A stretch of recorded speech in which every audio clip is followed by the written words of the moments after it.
Hello students, welcome back. अब तो आपको मेरी आदत भी पड़ गई होगी और हमेशा ही मेरे से ये उम्मीद करते होंगे कि मैं जब भी कभी कोई नया वीडियो लेकर के आऊँगा तो आपके लिए कुछ नया लेकर के ही आऊँगा। जी हाँ, मैं कोशिश भी यही करता हूँ कि मैं आपके लिए जो भी वीडियो लेकर के आऊँ तो मैं आपको उसमें कुछ ऐसी नई बातें बतलाऊँ जो शायद आपने पहले कभी नहीं पढ़ी होंगी या कभी किसी ने आपको नहीं पढ़ाया होगा। तो चलिए, आज इस वीडियो में भी मैं आपको कुछ ऐसा ही लेकर के आया हूँ। जी हाँ, एक नया प्रीपोजिशन ऑफ, OFF, जिसकी हिंदी मीनिंग शायद आप लोग अभी तक नहीं निकालते होंगे या निकालते भी होंगे तो पता नहीं आप क्या क्या निकालते होंगे। इनफैक्ट उसकी हिंदी मीनिंग निकाले भी नहीं जा सकती है क्योंकि उसकी तो बहुत सारी मीनिंग्स होती हैं। जरा देखिए, यहाँ पर मैंने बोर्ड में ऑफ नामक उस प्रीपोजिशन की इतनी ढेर सारी मीनिंग्स लिखी हुई हैं। जी हाँ, ये 11 मीनिंग्स हैं और इसका प्रयोग डिफरेंट डिफरेंट सिचुएशंस में बहुत ही इंपॉर्टेंट मीनिंग्स को कन्वे करने के लिए किया जाता है और साथ ही साथ स्पोकन इंग्लिश में इसका प्रयोग बहुत ज़्यादा किया जाता है। तो चलिए, आज सब कुछ बेसिक टू एडवांस्ड इस वीडियो में जानते हैं और ऑफ नामक इस प्रीपोजिशन की 11 मीनिंग्स जो डिफरेंट डिफरेंट जगहों पर यूज़ की जाती हैं उसके बारे में बहुत अच्छे तरीके से डिस्कशन करते हैं। तो चलिए शुरू करते हैं। तो डियर स्टूडेंट्स, अभी तक आप लोगों ने अपने स्कूलों में या अपने टीचर्स लोगों से ये जाना होगा कि ऑफ, OFF, इस प्रीपोजिशन का प्रयोग हम उस अवस्था में करते हैं जब हम किसी एक वस्तु को किसी दूसरी वस्तु से अलग कर रहे होंगे। जैसे मैं यहाँ पर इस कैप को इस पेन से अलग कर रहा हूँ, ठीक है ना। तो इस अलगाव या विलगाव की इस सिचुएशन को शो करने के लिए, कन्वे करने के लिए ऑफ का प्रयोग किया जाता है। जी हाँ, बिल्कुल सही है, लेकिन इसके अलावा भी 10 और मीनिंग्स हैं। जी हाँ, इन 11 में से एक मीनिंग तो यही है, यानी इस बिलगाव की स्थिति को प्रकट करने के लिए। साथ ही साथ 10 और भी मीनिंग है। उन सभी मीनिंग्स को बड़े ध्यान से सुनना है और समझना है। चलिए शुरू करते हैं और देखते हैं ऑफ नामक इस प्रीपोजिशन की पहली मीनिंग क्या है। तो देखिए जरा, पहली मीनिंग है डाउन। डाउन का मतलब है नीचे, या फिर अवे फ्रॉम। अवे फ्रॉम का मतलब होता है दूर, यानी अपने से दूर। ये कब और किस सिचुएशन में ये मीनिंग को प्रकट करता है, इसको जरा समझने का प्रयास करिए। तो एग्जाम्पल्स पढ़िए, तो एग्जाम्पल्स में वो सारी चीजें आ जाएंगी जो मैं आपको बतलाना चाहता हूं। तो देखिए, यहां पर पहला सेंटेंस लिखा हुआ है, ही फेल डाउन द हॉर्स। इसका मतलब क्या है? वह घोड़े से नीचे गिर पड़ा। अब मैं यहां पर जो आपको समझाने का प्रयास कर रहा हूं उसको समझने का प्रयास करिएगा। देखिए यहां पर क्या हो रहा है, यहां पर जो वर्ब यूज की गई है वो एक्चुअली एक ऐसी एक्शन वर्ब है जो मोशन को शो कर रही है। मोशन मीन्स गति, ठीक है ना। तो बहुत सारी ऐसी वर्ब्स होती हैं जो मोशन को शो करने वाली होती हैं, और अगर कोई मोशन को शो करने वाली वर्ब है और उसके साथ अगर हम ऑफ का प्रयोग करते हैं तो ये मीनिंग आता है निकल करके। कौन सा मीनिंग? डाउन मीन्स नीचे, नीचे जाने की। अर्थात कोई एक एक्शन हो रहा है, उसी एक्शन के साथ अगर हमने ऑफ का प्रयोग किया तो वहां पर जो ऑफ का मतलब आएगा, जो मीनिंग आएगा, वो नीचे जाना जाएगा, ठीक है ना। जैसे इस सेंटेंस में अभी क्या हो रहा है, वह है घोड़े से नीचे गिर पड़ा। यही तो है मतलब। यहां पर ये फेल नाम की जो वर्ब है ये एक्चुअली क्या है, एक मोशन को शो करने वाली वर्ब है। अब इस डाउन की मीनिंग को अगर हमें कन्वे करना है तो हम यहां पर इस डाउन की जगह क्या कर सकते हैं, ऑफ, OFF का प्रयोग कर देंगे तो मीनिंग सेम वही हो गया, यानी डाउन। वह है, अभी भी इसका वही मतलब है, यानी वह घोड़े से नीचे गिर पड़ा, ठीक है ना। तो आप इस बात को अपने दिमाग में अच्छे से बिठा लीजिए। अच्छा, आगे अगला सेंटेंस देखते हैं, the old man fell down the ladder. अब यहां पर ये जो ओल्ड मैन है मीन्स बूढ़ा आदमी, यहां पर से फिर फेल का प्रयोग हमने किया, यानी ये फिर से मोशन को शो करने वाली वर्ब है। और यहां पर इस डाउन के स्थान पर अगर हमने ऑफ लगा दिया तो सेम जैसा ऊपर जो सेंस निकल रहा है वही सेंस यहां पर इस सेंटेंस का भी हो गया, और इसका मतलब हो गया कि वह बूढ़ा आदमी सीढ़ियों से छिटक कर नीचे जा गिरा, ठीक है। इसका कुछ ऐसा मीनिंग आएगा। तो ध्यान रखिएगा कि जब कभी भी किसी मोशन वर्ब के साथ में ऑफ का प्रयोग करते हैं तो उसका पहला मीनिंग होता है नीचे जाना और दूसरा मीनिंग होता है अवे फ्रॉम, यानी अपने से दूर जाना, यानी किसी स्थान से दूर जाने की स्थिति को भी शो करता है। तो उसके लिए यहां पर अगला एग्जाम्पल देखिए जरा।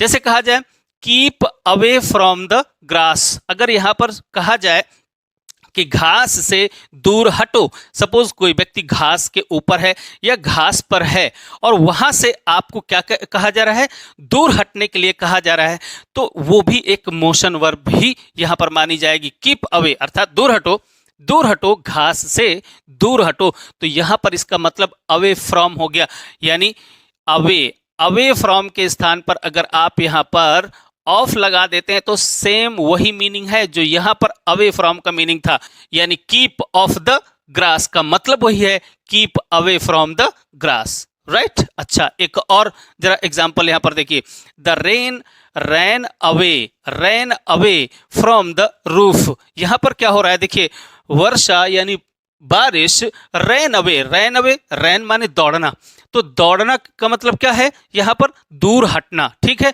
तो ये भी एक मोशन वर्ब है, ध्यान दीजिए आप। तो वर्षा बरसती हुई दूर चली गई, कहां से, फ्रॉम द रूफ, रूफ माने छत से, छत में बारिश हो रही है और बारिश होते होते होते होते और वो आगे बढ़ रही है। तो रैन एक मोशन वर्ब है और उस मोशन वर्ब के साथ अगर आपको ये वाली मीनिंग कन्वे करना है तो बड़ी आसानी के साथ इस खूबसूरत से प्रेपोजिशन का प्रयोग कर लीजिए, ऑफ। तो वही मीनिंग हो गया, यानी अवे फ्रॉम, यानी the rain ran off the roof, यानी वर्षा बरसती हुई छत से दूर चली गई, ये इसका मीनिंग निकल करके आया।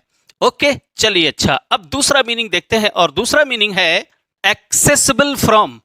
एक्सेसिबल फ्रॉम का मतलब यहां पर आपको समझना पड़ेगा, लेकिन वो मतलब आपको तब और बेहतर तरीके से समझ में आएगा जब मैं एग्जाम्पल के थ्रू उसका मतलब आपको समझाऊंगा। जरा देखिए यहां पर क्या है, एक्सेसिबल फ्रॉम का मतलब है, देखिए देयर इज अनदर बेडरूम, एक दूसरा बेडरूम भी है, accessible from the main bedroom, यानी मेन बेडरूम। अब यहां पर सिचुएशन को मैं क्रिएट कर रहा हूं, सपोज ये मेरा एक बेडरूम है, ठीक है ना, और इस बेडरूम से होता हुआ एक रास्ता जाता है दूसरे बेडरूम की ओर, ठीक है।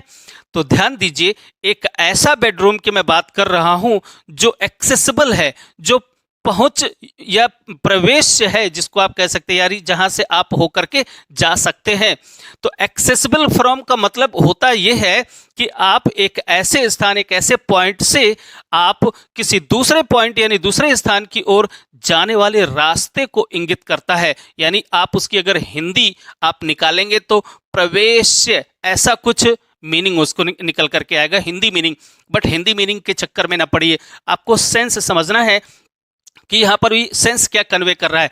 अब अगर हम यहां पर there is another bedroom of the main bedroom, अगर हम ये कहते हैं तो एक मेन बेडरूम है, उस मेन बेडरूम से जाता हुआ एक रास्ता है जो दूसरे बेडरूम तक जाता है, ठीक है ना।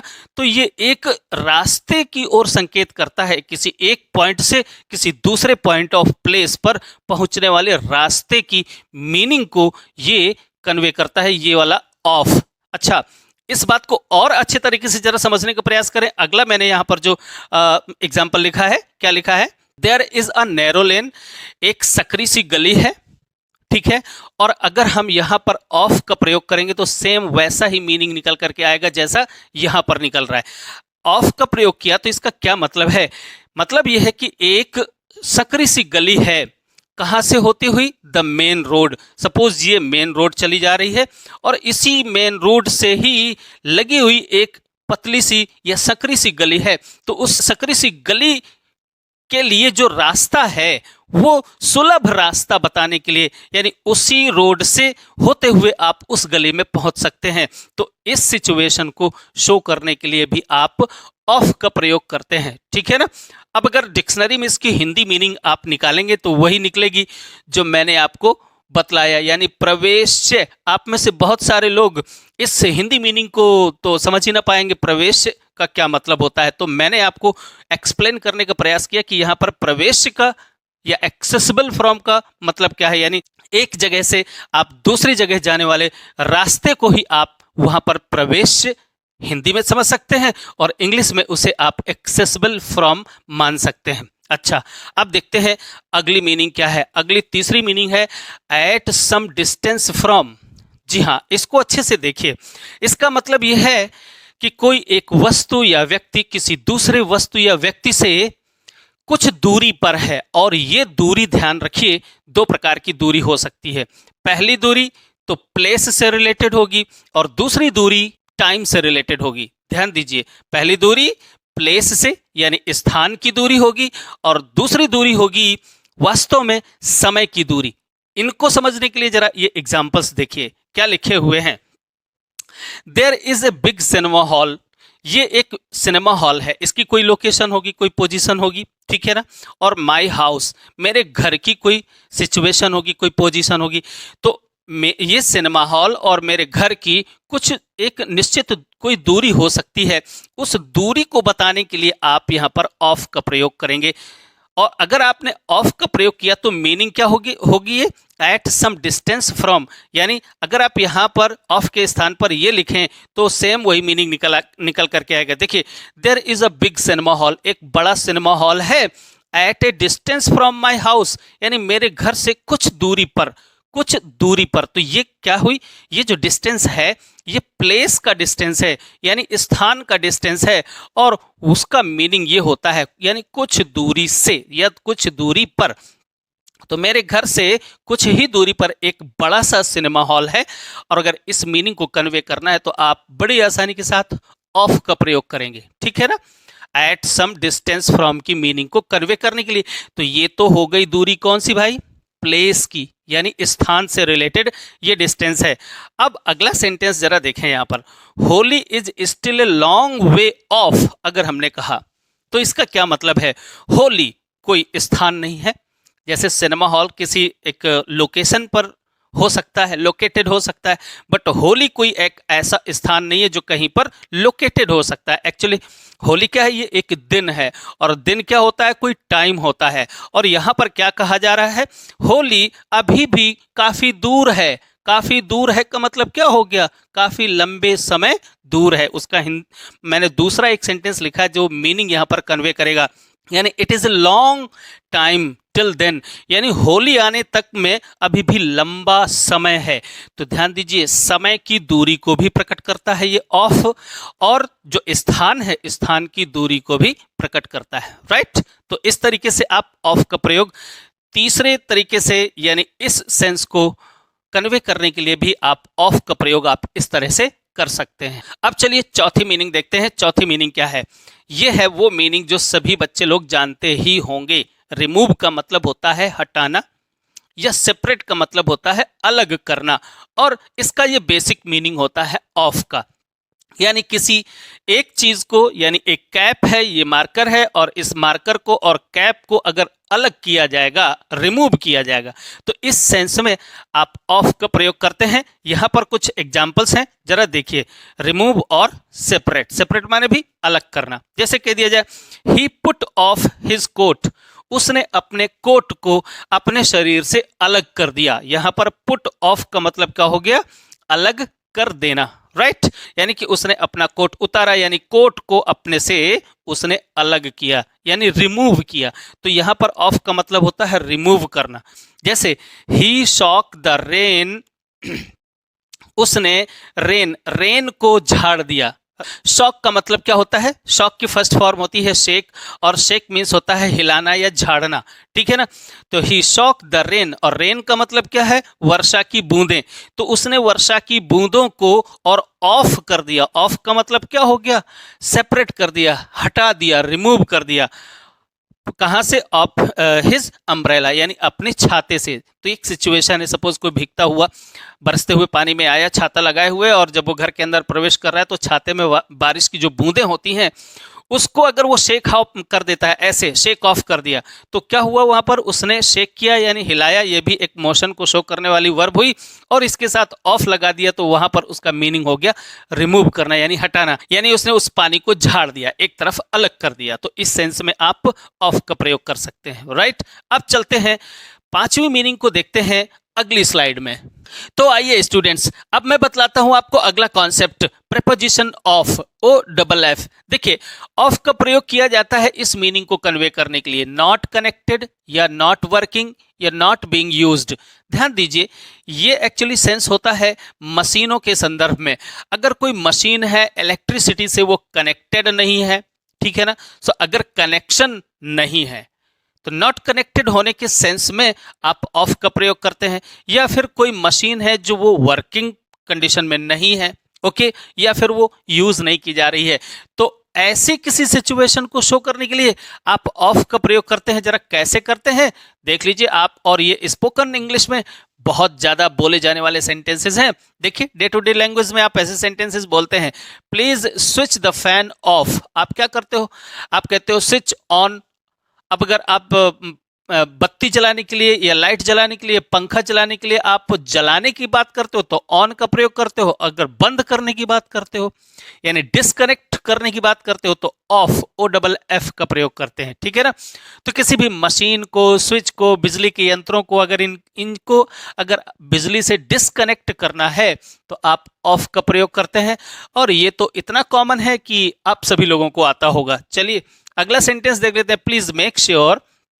जरा देख लो, जैसे आप लोग कहते हैं जरा देख लो टीवी बंद है ना, so please make sure the TV is of. Of का मतलब वही नॉट बीइंग यूज्ड, यानी बंद है। तो बंद होने के सेंस में भी आप क्या करते हो, ऑफ का प्रयोग करते हैं, राइट। तो ये तो एक बड़ा कॉमन सा मीनिंग है और सभी बच्चे लोग जानते होंगे। चलिए अगली मीनिंग देखते हैं, छठी, नॉट प्रेजेंट एट वर्क। जी हाँ, ये एक एडवांस्ड सेंटेंस के अंतर्गत आता है और स्पोकन इंग्लिश में इसका प्रयोग बहुत किया जाता है। जरा देखिए कैसे किया जाता है। नॉट प्रेजेंट एट वर्क का मतलब होता है छुट्टी पर होना या अनुपस्थित होना। छुट्टी पर होना या अनुपस्थित होना। अगर कोई किसी दिन अपने काम से छुट्टी पर है या अनुपस्थित है तो इन दोनों ही सेंस को कन्वे करने के लिए ऑफ का प्रयोग आप कर सकते हैं। देखिए she is off the work today या she is off work today, अर्थात वो आज काम से छुट्टी पर है। यहाँ पर ऑफ का मतलब क्या हो गया, छुट्टी पर होना या वो एब्सेंट है। She is absent from the work today, ऐसा इसका मतलब है। तो आप ऑफ का प्रयोग ऐसे कर सकते हैं, छुट्टी पर या गैर हाजिर होने पर, यानी not present at work. Clear. अच्छा, जैसे कह दिया जाए I am having a day off next week. अगर इस सेंटेंस का मीनिंग निकाला जाए तो इसका मतलब है कि I am having a day off next week, यानी अगले सप्ताह मैं एक दिन की छुट्टी पर जा रहा हूं। यह है इसका मतलब, आई am having a day of, right. तो यहां पर छुट्टी होता है इसका मीनिंग जब कभी भी आप ऐसे सेंटेंसेस में इनका प्रयोग करते हैं, राइट। और ये बहुत ज़्यादा बोले जाने वाले सेंटेंसेस में से हैं। आपकी day to day spoken English में ऐसे सेंटेंसेस अगर आपको बोलने हो तो आप कुछ इस तरीके से OFF का प्रयोग छुट्टी के लिए कर सकते हैं, अवकाश के लिए कर सकते हैं, या फिर नॉट प्रेजेंट एट वर्क के सेंस में कर सकते हैं। ओके, चलिए अच्छा आगे देखते हैं। कैंसल्ड माने रद्द करना, ठीक है ना। अगर कोई कार्यक्रम है, कोई मीटिंग है, कोई मैरिज है, या कोई भी ऐसा कोई व्यवस्था है जो होनी है, जो पहले से शेड्यूल्ड है, और अगर शेड्यूल्ड ओकेजन है कोई और अगर उसको रद्द कर दिया जाए, जैसे मैच कई बार होते हैं वो शेड्यूल्ड होते हैं और पानी बरस जाने के कारण और मैचों को रद्द कर दिया जाता है, ठीक है ना। तो वहां पर आप ऑफ का प्रयोग करते हैं कुछ इस तरीके से। जरा देखिए कुछ एग्जांपल्स यहाँ पर, the match has been called off. आपने ऐसे सेंटेंसेस सुने होंगे। तो कॉल ऑफ का मतलब क्या है, यहाँ पर रद्द कर देना है। हालांकि अगर आप यहाँ पर कॉल का प्रयोग नहीं भी करते हैं, केवल ऑफ का प्रयोग कर देते हैं, तो भी उसका मतलब रद्द करना ही होता है। जैसे यहाँ पर क्या है, द मीटिंग इज ऑफ। इसका क्या मतलब है, मीटिंग बंद हो गई है। ऑफ का मतलब बंद होना भी होता है, तो बंद होना इसका मतलब नहीं है। केवल और केवल आप ऑफ का प्रयोग कर देंगे तो ये एक्चुअली क्या है, वही रद्द होने की, यानी जिस चीज को हटा दिया जाए, भाई अब नहीं होगा, ठीक है ना। पहले से कोई मीटिंग शेड्यूल्ड थी और अब उस मीटिंग को रद्द कर दिया गया है, तो सिंपली आप ऑफ का प्रयोग कर देंगे। लेकिन अब यहाँ पर यह है कि ये एडजेक्टिव के रूप में यूज किया गया है। तो ध्यान दीजिए, बहुत सारे वर्ड्स होते हैं और उनके प्रयोग के अनुसार उनके नाम होते हैं। सपोज यहाँ पर ये ऑफ है, ठीक है। अब यहाँ पर जो प्रयोग किया जा रहा है इस मीटिंग को डिस्क्राइब करने के लिए किया जा रहा है, ठीक है ना, इसलिए ये एडजेक्टिव का काम कर रहा है। कई बार यही शब्द जो है एडवर्ब का काम करेगा और कई बार प्रेपोजिशन का काम करेगा। जब कभी भी वो किसी नाउन के पहले रखा होगा तो प्रेपोजिशन का काम करेगा, ओके। अगर वर्ब को मॉडिफाई कर रहा होगा तो एडवर्ब का काम करेगा, और अगर किसी नाउन को मॉडिफाई कर रहा है तो फिर वो एडजेक्टिव होगा, राइट। अच्छा, आगे बढ़ते हैं और देखते हैं अगला मीनिंग क्या है। मीनिंग नंबर 8, चीपर के सेंस में, यानी जो प्राइस है उस प्राइस से कम के सेंस में भी आप ऑफ का प्रयोग करते हैं।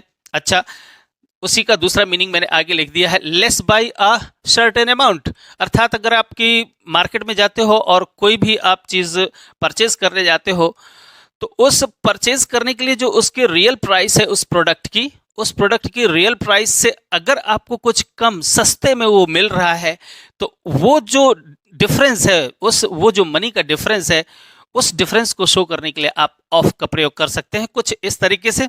जरा देखिए यहाँ पर क्या है, देयर वर 3 कार्स, कहीं की बात है, कहा जा रहा है कि वहां 3 कारें थीं, ठीक है ना, विद ₹4,000 ऑफ द प्राइस, यानी जो भी प्राइस था उसका, कोई भी आप मान लीजिए, और जो भी वो प्राइस था उस प्राइस से 4,000 की कम कीमत पर, यानी सस्ती कीमत पर 3 कारें थीं, ठीक है। तो ऐसा कहा जा रहा है, तो 4,000 ऑफ का मतलब क्या हो गया यहाँ पर, ₹4,000 ऑफ का मतलब हो गया ₹4,000 चीपर देन द प्राइस या इट्स रियल प्राइस, यानी कि 4,000 रुपए उसकी असली कीमत से 4,000 रुपए की सस्ती कीमतों पर वहां पर तीन कारें थीं।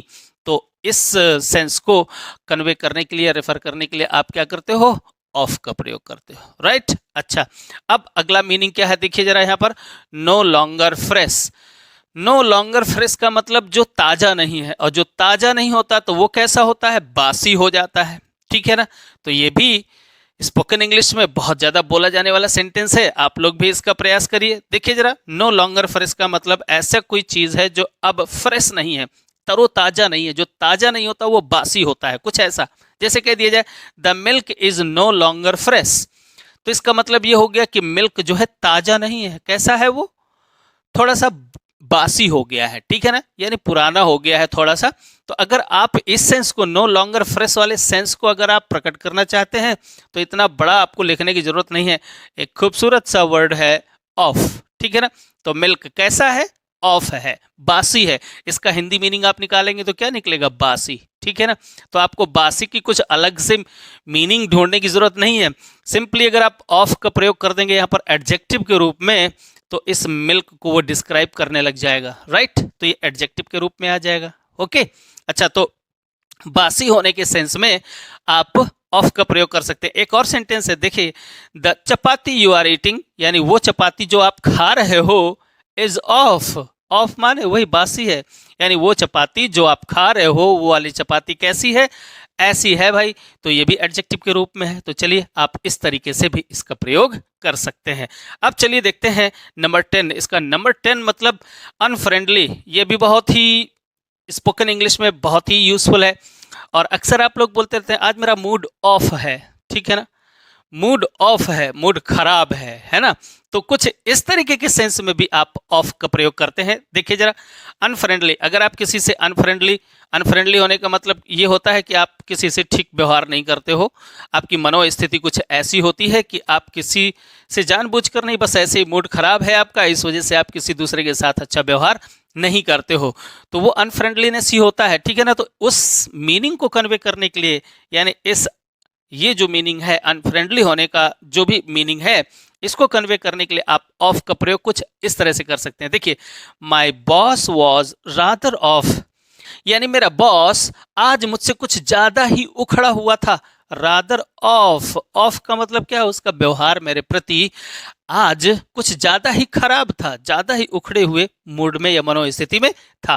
तो आप इस सेंस को कन्वे करने के लिए ऑफ का प्रयोग करते हैं। अब चलिए लास्ट में, अंतिम, और ये भी बहुत इंपॉर्टेंट है, इसको समझ लेना भाई बहुत अच्छे से, नॉट विशिंग और नीडिंग टू टेक। ध्यान दीजिए, यहां पर सेंटेंस पढ़िए, फिर इसको समझने का प्रयास करिए। जैसे यहां पर लिखा हुआ है, I was of my food last night, इसका क्या मतलब हुआ, अच्छे से जरा समझने का प्रयास करिएगा। आई वॉज ऑफ में ही बहुत सारी मीनिंग छुपी हुई है, ठीक है ना, उस मीनिंग को मैं भी आपको बतलाऊंगा। लास्ट नाइट मैंने कोई, यानी पिछली रात मैंने कोई खाना खाया, यानी भोजन किया, ठीक है ना, और वह भोजन जो मैंने लास्ट नाइट किया था, उस भोजन को करने की मेरी कोई क्या नहीं थी, न तो कोई इच्छा थी, नॉट विशिंग का मतलब कोई इच्छा नहीं थी भोजन को करने की, और न ही कोई ज़रूरत थी, ठीक है ना। लेकिन फिर भी मैंने भोजन किया। कई बार ऐसा होता है, आपके चाहने वाले होते हैं, आप छके होते हैं, बहुत अच्छी तरीके से आपका पेट भरा होता है, लेकिन फिर भी आपको जोर ज़बरदस्ती के साथ खाना पड़ता है। बहुत सारा उनसे अगर रिक्वेस्ट करता है कोई तो आपको खाना पड़ता है। ऐसे सिचुएशन में क्या होता है, आप ऐसा सेंटेंस बोलते हैं, I was of my food last night, यानी रात में मैंने जो भोजन किया उस भोजन को करने की मुझे कोई आवश्यकता नहीं थी, या मेरी कोई इच्छा नहीं थी और ना ही कोई आवश्यकता थी। इसका कुल मिलाकर के अगर आप मीनिंग निकालेंगे इस ऑफ का मीनिंग, तो इसका मतलब ये होता है आई डिड नॉट इंजॉय। ठीक है ना, I did not enjoy eating last night. इसका ये मतलब हुआ कि मैंने जो रात में भोजन किया था उस भोजन को मैंने इंजॉय नहीं किया। ये मीनिंग है, राइट। अच्छा, अगला सेंटेंस देखिए, he is finally of smoking. He is finally, अंततः उसने स्मोकिंग छोड़ दी है। ऑफ स्मोकिंग का मतलब क्या है, यहाँ पर स्मोकिंग से वो अलग हो गया है, यानी दूर हो गया है। इसका मतलब ये है, जो इसका मीनिंग अंदर से छुपा हुआ है, तो इस ऑफ का मतलब है he is no longer addicted to smoking, यानी अब जो स्मोकिंग की लत है अब वो उसकी रही नहीं है, यानी वह व्यक्ति इस आदत से दूर हो चुका है, या ये जो हैबिट है स्मोकिंग की उससे वो ऑफ हो चुका है, यानी दूर हो चुका है, हट चुका है, राइट। तो इस तरीके से ये कुल मिलाकर के 11 मीनिंग्स हैं, जिसको मैंने थोड़ा सा जल्दी में आज पढ़ाने का प्रयास किया है, लेकिन फिर भी मैं समझता हूँ कि ये बहुत ज़्यादा कुछ अंदर से या बहुत ज़्यादा कॉन्सेप्ट से भरे हुए नहीं थे। बस इनका यूज़ आपको देखना था सिंपली, और इनका हम किसी सेंटेंस में कैसे प्रयोग कर सकते हैं। बट ये है बहुत ज़्यादा इंपॉर्टेंट, न केवल स्पोकन इंग्लिश को ध्यान में रखते हुए, बल्कि जब आप कॉम्पिटिटिव एग्जाम में बैठे हो तो वहाँ पर ये सारे कॉन्सेप्ट ही वर्क करते हैं।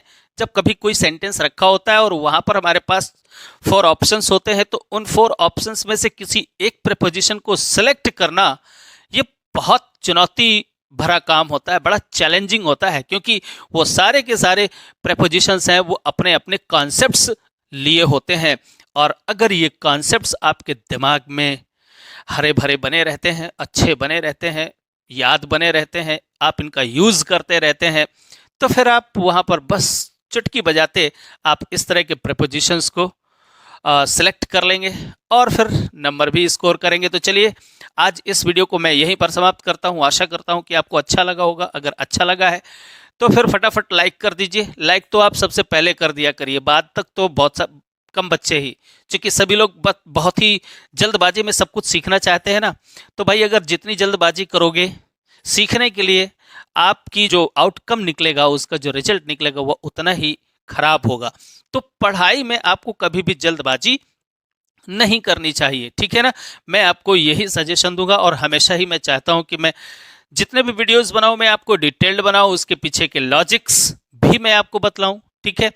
तो कोशिश मैं करता हूं कि फालतू की बातें ना हो, इधर उधर की बातें ना हो, बस सिंपली आपसे जो मैसेज मैं कन्वे करना चाहता हूं वो हो जाए, बस सिर्फ उतनी मैं बातें करूं। तो चलिए, अगर आप नए हैं इस वीडियो के लिए तो फटाफट सब्सक्राइब भी कर लीजिए और अपने फ्रेंड्स के बीच में इसको शेयर भी कर दीजिए। अब मिलते हैं अगले वीडियो में बहुत जल्द, तब तक के लिए बाय बाय।